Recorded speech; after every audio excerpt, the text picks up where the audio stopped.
In the mid-1970s, I was pursuing a Ph.D. at Colorado State University and was fortunate to be at the right place at the right time. There, I had the pleasure of a close association with a select group of individuals from all over the world.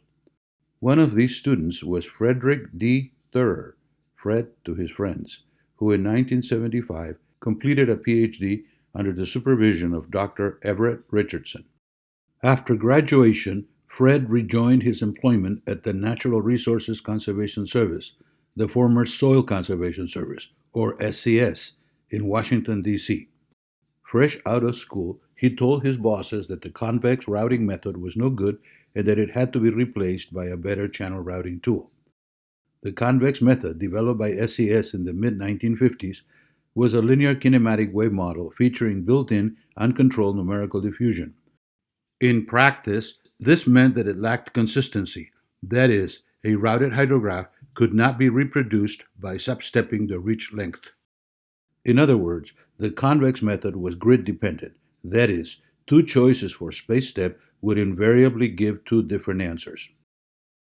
Seeking a better routing tool, SCS developed in the late 1970s, with the help of Fred, the modified Att-Kin model.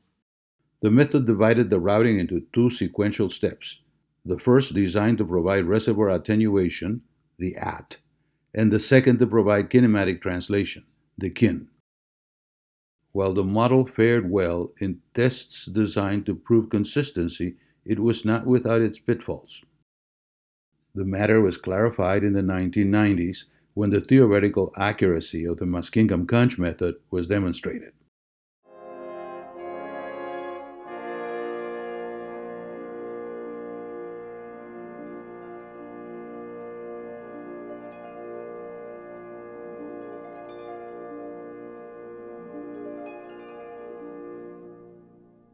It is now generally accepted that the Muskingum-Cunge method is the only hydrologic channel routing method that is 1. Stable, 2. Convergent, and 3. Consistent, when used within its established parameter ranges.